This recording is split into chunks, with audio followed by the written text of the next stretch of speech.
पल्लवी रविंद्र सिंह। बीकानेर के लूणकरणसर से बड़ी खबर है। रोजा गांव के पास पाकिस्तानी गुब्बारा मिला है, जिसकी वजह से इलाके में हड़कंप मचा है। किसान रामलाल के खेत में आकर ये गुब्बारा गिरा है। एरोप्लेन नुमा गुब्बारा बताया जा रहा है, जिसपे लिखा गया है पाकिस्तान इंटरनेशनल एयरलाइंस। तो ये संदिग्ध जो आप देख पा रहे हैं, ये गुब्बारा मिलने से हड़कंप मचा हुआ है और इसकी जो आकृति जो है वो बनाई गई है, वो कुछ एयरप्लेन की आकृति बनाई गई है और इसी वजह से, हालांकि क्योंकि इसमें पाकिस्तान के चिन्ह बनाए गए हैं, इसी वजह से अब ये जांच का विषय बन गया है। और इस गुब्बारे को देख करके ग्रामीणों में हालांकि हड़कंप मच गया। ग्रामीणों ने पुलिस को मामले की सूचना दे दी है। पुलिस टीम मौके पर पहुंच चुकी है। मौका मुआयना किया जा रहा है और ये जो आप अपने टेलीविजन स्क्रीन पर गुब्बारा देख पा रहे हैं, इसको भी कब्जे में पुलिस की तरफ से ले लिया गया है। आगे की जांच सुरक्षा बलों की तरफ से की जाएगी और पता लगाया जाएगा कि आखिर ये संदिग्ध गुब्बारा जो आप देख रहे हैं, ये आखिर वहां पहुंचा कैसे। बताते चलें, ये जो गुब्बारा आप देख रहे हैं उसमें पाकिस्तान के झंडे को दर्शाया गया है। हरा कलर नहीं है, हालांकि नीला कलर है, लेकिन चंद्रमा और उसमें आप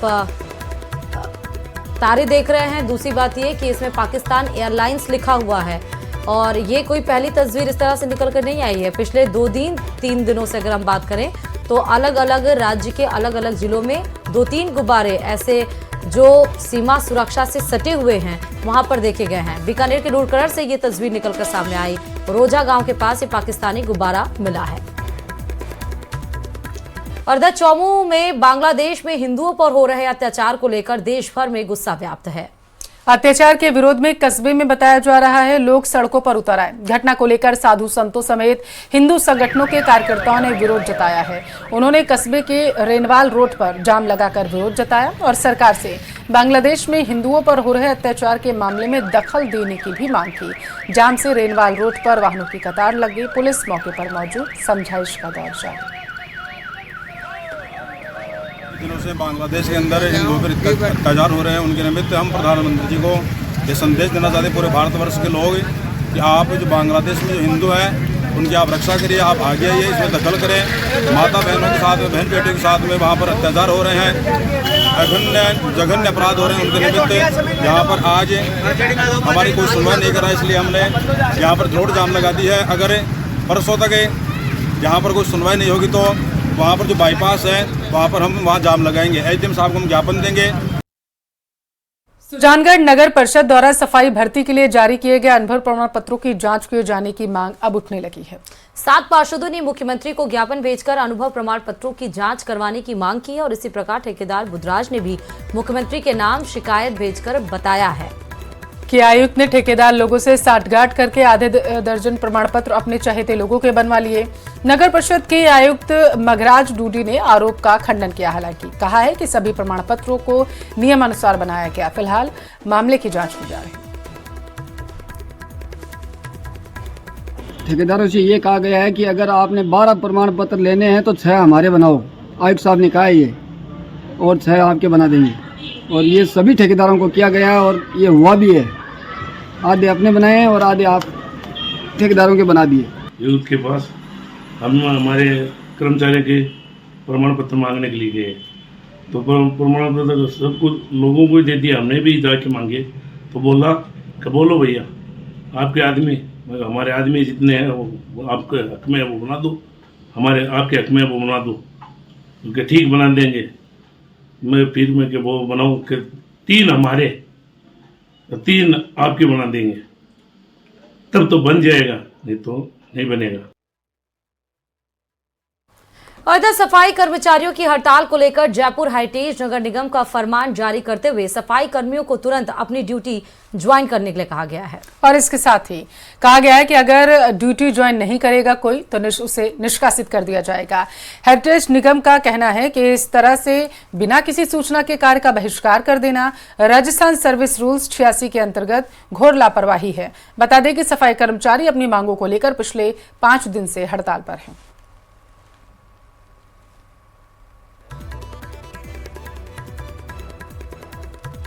राजधानी जयपुर में राजस्थान के वाल्मीकि समाज की महापंचायत आयोजित की जा रही है। सफाई कर्मी भर्ती मामले को लेकर के जो अनुभव प्रमाण पत्र में जिस तरह का जो मामला सामने आया है, जिसमें ESI, PF और बैंक स्टेटमेंट जैसी चीजें मांगी गई। इसको लेकर के नाराजगी है। इनका कहना है कि जाति प्रमाण पत्र को ही अनुभव प्रमाण पत्र माना जाए। भर्ती के लिए जो लोग महरूम रह गए, जो लोग उससे दूर रह गए, उन्हें फिर से मौका दिया जाए। इस दौरान जो नगर निगम हेरिटेज की ओर से लोगों पर काम पर लौटने का जो फरमान जारी किया गया है, उसको लेकर के भी नाराजगी। क्या हालात हैं महापंचायत में, क्या बातचीत की जा रही है, जानने की कोशिश करते हैं। सर, महापंचायत आपने की है, क्या मुख्य बिंदु है? मुख्य मांग यही है कि हमारा वाल्मीकि समाज का जाति प्रमाण पत्र ही हमारा अनुभव प्रमाण पत्र माना जाए। 100% वाल्मीकियों को रोजगार दिया जाए। और आप लॉटरी से करते हैं, इंटरव्यू से करते हैं, हमें कोई आपत्ति नहीं है। आप हमारे सभी लोगों को भर्ती प्रक्रिया में शामिल कीजिए, वाल्मीकि लोगों को, और फिर आप उसके त्वरित ही आप लॉटरी निकाल दीजिए, इंटरव्यू ले लीजिए, हमें कोई आपत्ति नहीं है। लेकिन कम से कम आप हमारे लोगों को शामिल तो होने दो। वर्तमान यूनियन तो 5 बार की हड़ताल, 6ठी बार फिर बैठ गई है और उसको बर्खास्त कर दिया गया। मैं कहना चाहता हूँ, भारतीय जनता पार्टी की सरकार है। भारतीय जनता पार्टी ने 2018 में भर्ती की थी। हम ये चाहते हैं 2018 का पैटर्न ले ले और 85% नौकरी वाल्मीकि समाज को देते। हम तो उनके पैटर्न पे चलना चाहते हैं। वो चाह रहे हैं भाई जल्दी भर्ती करें, लेकिन आज ये हो रहा है कि हमारे तो फार्म है जो 20% है और अदर लोगों के 80% फार्म है, इसलिए हम उससे बाहर हो रहे हैं। हमने कोर्ट जाकर के पोर्टल खुलवाया था। एक तरह की दादागिरी हो रही है और पोर्टल बंद कर दिया गया है, इसीलिए आज ये महापड़ाव है। और दीपक जी ने जो आह्वान किया है, हम इनकी सराहना करते हैं महापंचायत की कि उन्होंने समाज के लिए ये किया है। अगर हम करते तो हम पूरे राजस्थान की हड़ताल करते। ये हड़ताल का दौर नहीं है। आज क्या फैसला होगा? आज ये फैसला होगा कि पोर्टल खोला जाए और हम यहाँ पर 11 लोगों को चयन करेंगे। वो जाके मुख्यमंत्री जी से बात करेंगे। हम नहीं करेंगे, हमको तो कहेंगे भाई नेता नांगड़े हैं, लेकिन हमारे जो लोग जाएंगे प्रतिनिधि 11 और उनके अध्यक्ष ये रहेंगे, आज उसके नेतृत्व ये करेंगे और ये पोर्टल खुलवाया जाएगा। और दूसरा, बीजेपी की जो 2018 की भर्ती है, 85% रोजगार वाल्मीकि समाज को मिले। ये हमारे 2 मुख्य मुद्दे हैं। हमारे जो स्वायत्त शासन मंत्री हैं हरलाल सिंह जी खर्रा, वो कर रहे हैं हठधर्मी, वो कर रहे हैं दादागिरी। झाबर मल्ली खर्रा वो कर रहे हैं दादागिरी। और साथ ही जो DLB डायरेक्टर है मिस्टर गौतम, वो भी अपनी दादागिरी चला रहे हैं। उन्होंने असंवैधानिक तरीके से पोर्टल को बंद किया हुआ है। जहां आप जवाई बांध के पानी को लेकर किसानों का महापड़ाव जालोर मुख्यालय पर जारी है। किसान अपनी मांगों को मनवाने के लिए हर संभव प्रयास कर रहे हैं। किसान मांग पर प्रशासन और सरकार अभी तक कोई सुध भी नहीं ली है किसानों की मांग पर, और जिसके लिए किसानों ने अब धरना स्थल पर ज्योतिष को बुलाकर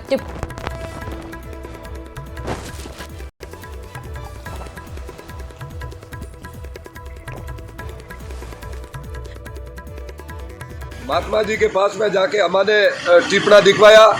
टिप्पणा में बोला है कि आपके 15 तारीख तक आपका हक तय हो जाएगा और नया साल आपके खुशियों से मनाया जाएगा और आपका हक तय अमित शाह जी खुद करेंगे। ये आज हमको विश्वास ज्योतिष जी बता के गए हैं टिप्पणा के माध्यम से। चलिए खबरों में आगे बढ़ते हुए सीधे आपको खबर बता रहे हैं, जहां पर पशु उपचार सुविधा के लिए एम्बुलेंस के लिए शिक्षा मंत्री मदन दिलावर ने 14,60,000 रुपए का चेक दिया है। और अपने विधानसभा क्षेत्र रामगंज मंडी में बीमार और घायल पशुओं के इलाज की सुविधा मिलेगी। दिलावर ने पशु एम्बुलेंस सेवा शुरू करने का फैसला किया और इसके लिए आज दिलावर ने राणा रामपुरी महाराज गौशाला कीमच को पशु एम्बुलेंस के लिए 14,60,000 रुपए की राशि का चेक दिया है। दिया है तो ये मैंने नहीं दिया है, मैंने किसी से निवेदन किया था। जो चेन्नई में एक उद्योगपति है जी, खेत पालिया जी, और उन्होंने मेरे निवेदन पर जो गौ माताएं एक्सीडेंट हो जाती है या बीमार हो जाती है तो उसको एक जगह से दूसरी जगह ले जाने के लिए एम्बुलेंस के लिए मैंने चेक किया है। केंद्रीय संस्कृति मंत्री गजेंद्र सिंह शेखावत रविवार को एक दिवसीय दौरे पर जोधपुर पहुंचे, जहां एयरपोर्ट पर मीडिया से बात करते हुए शेखावत ने कहा है कि भारत की सीमाएं सुरक्षित रहें, जिनेवा कन्वेंशन के आधार पर जवान बॉर्डर के पीछे रहें, ये तय हुआ था। और क्या कुछ कहा है गजेंद्र सिंह शेखावत ने, वो आपको सुनाते हैं। कि सरकार धर्मांतरण को लेकर विधेयक पारित करवा रही है, जो कि पहले पूर्व में भी वादे किए गए थे। देखिए, जबरन कोई भी न हो, किसी का भी धर्मांतरण न हो, ये निश्चित रूप से होना ही चाहिए, आवश्यक भी है। और इस तरह का कानून राजस्थान में राजस्थान की सरकार लेकर के आ रही है, तो मैं उसका स्वागत। बीजेपी नेता राजेंद्र राठौर रविवार को अजमेर पहुंचे और इस दौरान उन्होंने सर्किट हाउस में मीडिया से बातचीत भी की और कहा है कि सरकार ने नीतिगत फैसलों के साथ अपना श्रेष्ठ प्रदर्शन किया। इस दौरान धर्मांतरण को लेकर भी कानून बनाया गया जिससे इस तरह की गतिविधि को रोका जा सके। इसमें 10 साल की सजा होगी। अजमेर दरगाह में मंदिर होने के दावे को बढ़ चढ़कर दिखाया जा रहा है, जबकि केवल उसमें अभी नोटिस जारी किए गए और पक्षकार से जवाब भी मांगा गया। ये बात चाय के प्याले में तूफान की तरह बताई जा रही। कांग्रेस पर हमला करते हुए कहा है कि कांग्रेस को उपचुनाव में जनता ने आईना दिखा दिया।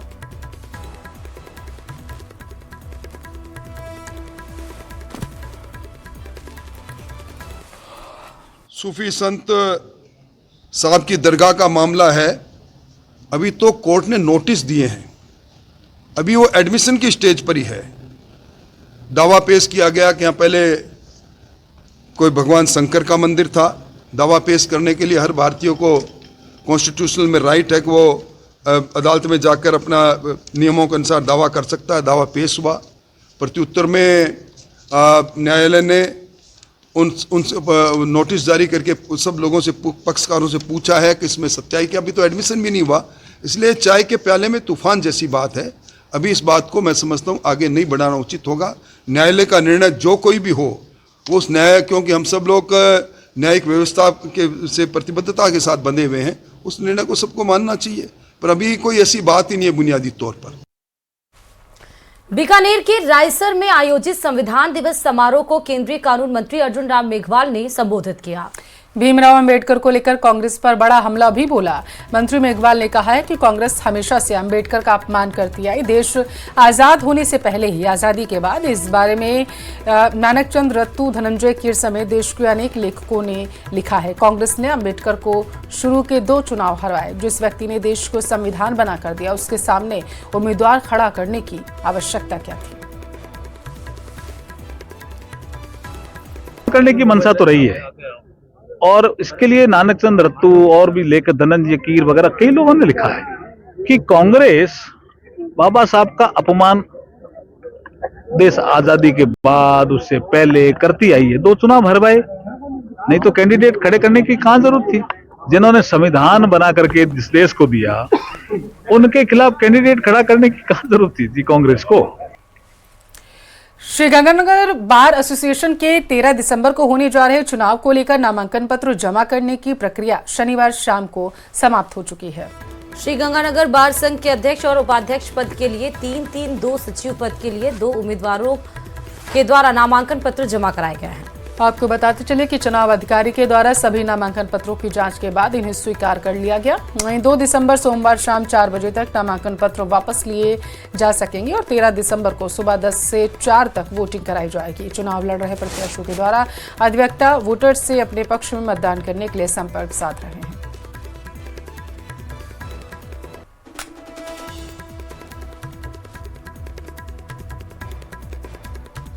हमारी कन्वेंशन पिछले काफ़ी दिनों से बहुत अच्छी चल रही है। हम डोर टू डोर घूम रहे हैं, अलग अलग टीमें बनी हुई हैं, प्रचार प्रसार पूरे जोरों पर है, कोर्ट में हो चाहे घरों में हो। जोधपुर में एक बार फिर से डिजिटल अरेस्ट करने का मामला सामने आया। साइबर ठगों ने पीड़ित को 6 दिन तक डिजिटल अरेस्ट करके रखा और उसे 1,84,50,000 की ठगी भी की। 11 चेक के जरिए इस ठगी की वारदात को अंजाम दिया गया है। साइबर ठगों ने आरबीआई के अधिकारी बनकर पहले पीड़ित को फोन किया, मनी लॉन्ड्रिंग मामले में जेल पहुंचाने की धमकी दी। हिंदुस्तान पेट्रोलियम में कार्यरत पीड़ित ने साल 2020 में वीआरएस लिया था। बनाड़ थाना पुलिस मामले की जांच कर रही है।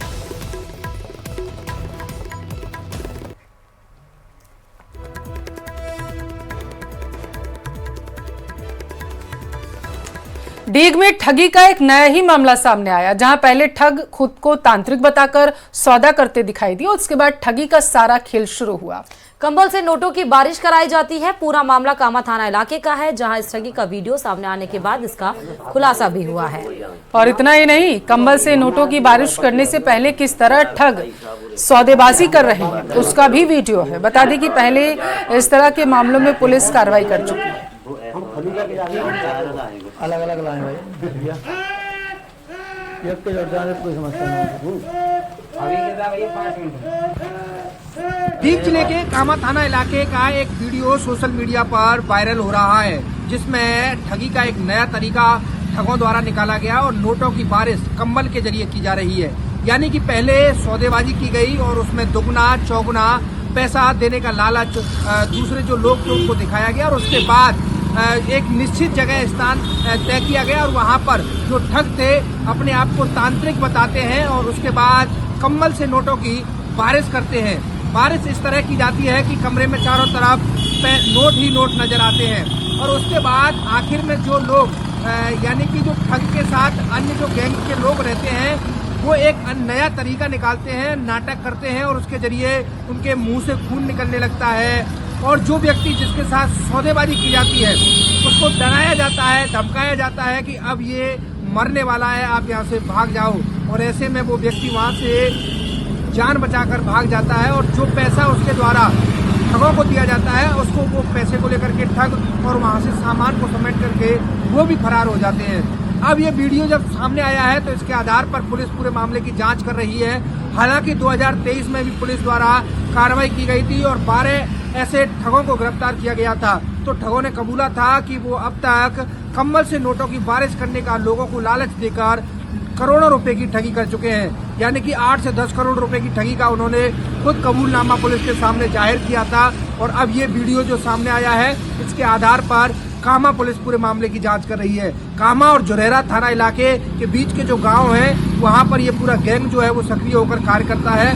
हालांकि कई दिन पहले जब पुलिस की रेड पड़ी तो उसके बाद इन्होंने ये कार्य छोड़ दिया था, लेकिन अब जैसे जैसे सर्दियों का मौसम आ रहा है तो उस हिसाब से इनका जो कार्य है वो बढ़ता जा रहा है, क्योंकि कंबल ओढ़ करके और उस व्यक्ति द्वारा जो नोटों की बारिश की जाती है वो अपने आप में एक रोचक जो कहानी रचते हैं वो किस तरह से ये पूरा षड्यंत्र रचा जाता है। ये बड़ा एक देखने वाली बात है कि इस तरह से जो ठगी का एक नया तरीका है वो ठगों द्वारा निकाला गया है। हालांकि अब पुलिस के अधिकारियों से हमारी बात हुई तो उन्होंने कहा था कि जो वीडियो आया है उसके संज्ञान पर अब आगे की कार्रवाई की जा रही है।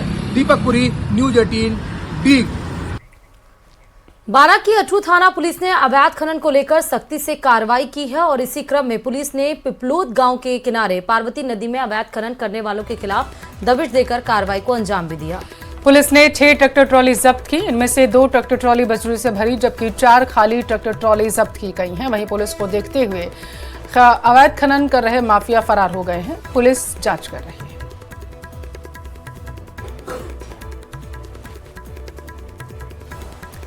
तो बीकानेर की लूणकरणसर तहसील के रहने वाले जवान शंकरदास स्वामी का ब्रेन हेमरेज के कारण निधन हो चुका है। शंकरदास की पार्थिव देह आज उनके पैतृक गांव पहुंची है। पार्थिव देह लूणकरणसर पहुंचने पर अधिकारी, जनप्रतिनिधियों और ग्रामीणों ने उन्हें पुष्पांजलि देकर नमन किया और इस दौरान ग्रामीणों ने शंकरदास अमर रहे के नारे भी लगाए। बेटा अग्निवीर ट्रेनिंग के 7 महीने बाद घर वापस आने वाला था, लेकिन घर आने से 5 दिन पहले बेटी की मौत की खबर सुनकर पिता का कलेजा फट पड़ा। खुशियां मातम में बदल गई। अग्निवीर शंकर की पार्थिव देह बीकानेर के लूणकरणसर के कर्णीसर गांव लाई गई है। कुछ ही देर में उनका सैन्य सम्मान के साथ अंतिम संस्कार किया जाएगा।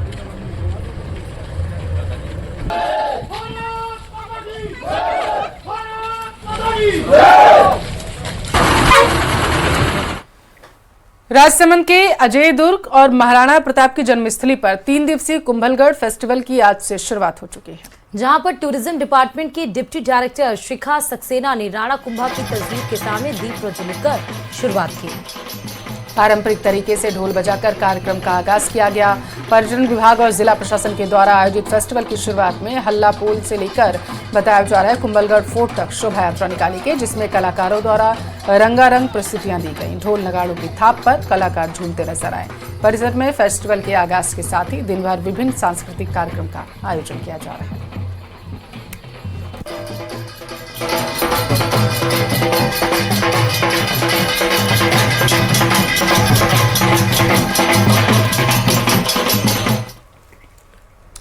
पशुधन परिचर भर्ती परीक्षा की पहली पारी की खत्म हो चुकी परीक्षा, अब दूसरी पारी के लिए परीक्षार्थी केंद्र पर पहुंचने लगे हैं। बता दें कि पशुधन परिचर भर्ती परीक्षा आज से लगातार 3 दिन होगी और इस दौरान रोजाना 2 पारियों के हिसाब से 6 पारियों में ये परीक्षा आयोजित होगी। परीक्षा में पहली पारी के समय 9 से दोपहर 12 बजे तक और दूसरी पारी में दोपहर 2:30 से बताया जा रहा है शाम 5:30 बजे तक परीक्षा होगी। इसमें अभ्यर्थियों की दृष्टि से महत्वपूर्ण बात यह है कि परीक्षा शुरू होने से 1 सेंटर पहले ही परीक्षा केंद्र के गेट बंद कर दिए जाएंगे और उसके बाद फिर नो एंट्री होगी। राजस्थान कर्मचारी चयन बोर्ड ने परीक्षा की सभी तैयारियां कर ली हैं। नकल जैसी गतिविधियों को रोकने के लिए केंद्रों के प्रवेश द्वार पर पुलिस अन्य कर्मचारियों ने प्रत्येक अभ्यर्थी की पहचान मिलान कर वीडियोग्राफी के बाद प्रवेश दिया जा रहा है। राजस्थान कर्मचारी चयन बोर्ड की ओर से राजस्थान पशु परिचर परीक्षा का आज आयोजन किया जा रहा है। आप एग्जाम देकर आ चुकी है? Yes ma'am. क्या डिफिकल्टी लेवल था पेपर का? नॉर्मल था, इजी था। किस तरीके की तैयारी आपने की थी और कितनी भर्तियां यहाँ पर जो है निकाली गई है? 2.5 लाख थी, 5000 बच्चों के उस पे निकाली गई है और नॉर्मल इजी पेपर आया था। आपका पेपर कैसा हुआ? मेरा पेपर अच्छा हुआ था जी। देखिए यहाँ इन्विजिलेटर भी मौजूद है, मैम से हम जानना चाहेंगे मैम किस तरीके से विद्यार्थी पहुंचे हैं और एग्जाम लेवल कितना रहा, डिफिकल्टी लेवल क्या रहा पेपर का? देखो डिफिकल्टी लेवल का तो मैं बता नहीं सकती क्योंकि पेपर मैंने नहीं दिया, स्टूडेंट्स ने दिया है।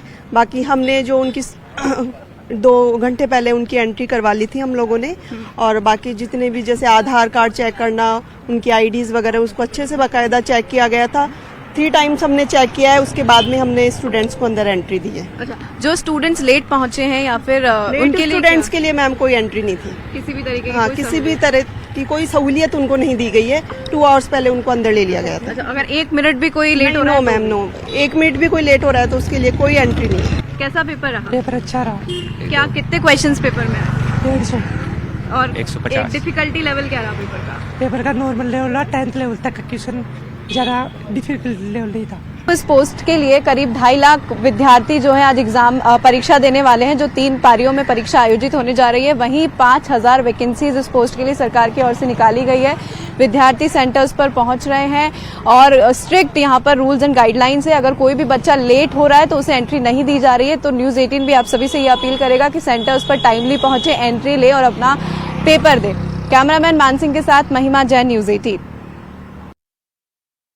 इधर दिल्ली मुंबई एक्सप्रेस पर निर्माणाधीन टनल में रविवार को बड़ा हादसा हो गया। निर्माण कार्य के दौरान मलबे में 4 मजदूर दब गए। 1 मजदूर की मौत हो चुकी है। ऐसे में मिट्टी के मलबे में 4 मजदूर दब गए। हादसे के बाद मौके पर अफरा तफरी मच गई। मजदूरों ने दबे मजदूरों को बाहर निकाला। सूचना के बाद मौके पर पुलिस, NHAI के अधिकारी पहुंचे। घायल मजदूरों को मोड़क CSC ले जाया गया, जहां 1 मजदूर की मौत हो गई, 3 गंभीर का इलाज जारी है।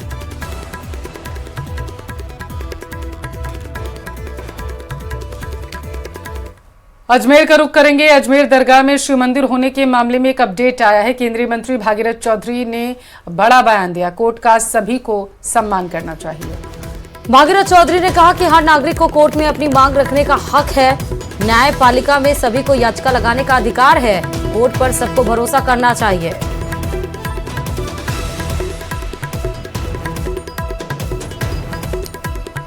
तो अजमेर दरगाह को लेकर के लगातार सियासी बयानबाजियां जो हैं उनका दौर शुरू हो चुका है और इसी सिलसिले में अब बताया जा रहा है कि कोर्ट का सम्मान करने की नसीहत जो है वो दी गई है। हर नागरिक कहा गया है कि उसका हक होता है कि वो जाए और याचिका लगाए जा करके। भागीरथ चौधरी ने कहा कि सभी को अधिकार है कि कोर्ट में अपनी बात जो है सम्मानपूर्वक रख सकता है। ऐसे में कोर्ट का जो भी फैसला होता है और कोर्ट की गरिमा बनाए रखने के लिए कोर्ट का सम्मान करना भी बेहद ज़रूरी है। तो न्यायपालिका में सभी को याचिका लगाने का अधिकार है। भागीरथ चौधरी की तरफ से बयान दिया गया।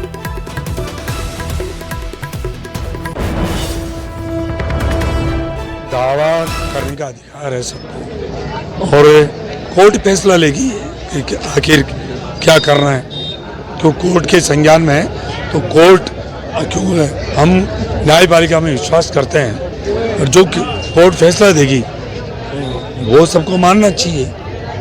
जो कोर्ट ने जो कोर्ट में दावा प्रस्तुत किया है और उन्होंने इसको मंजूर किया है तो कोर्ट क्या फैसला देती है, क्योंकि हम न्यायपालिका पर भरोसा करते हैं। न्यायालय जो फैसला देगी तो सबको मंजूर करेगी। इसी के साथ फिलहाल के लिए इस बुलेटिन में बस इतना ही और आगे देखिए गांव शहर 100 खबर। नमस्कार।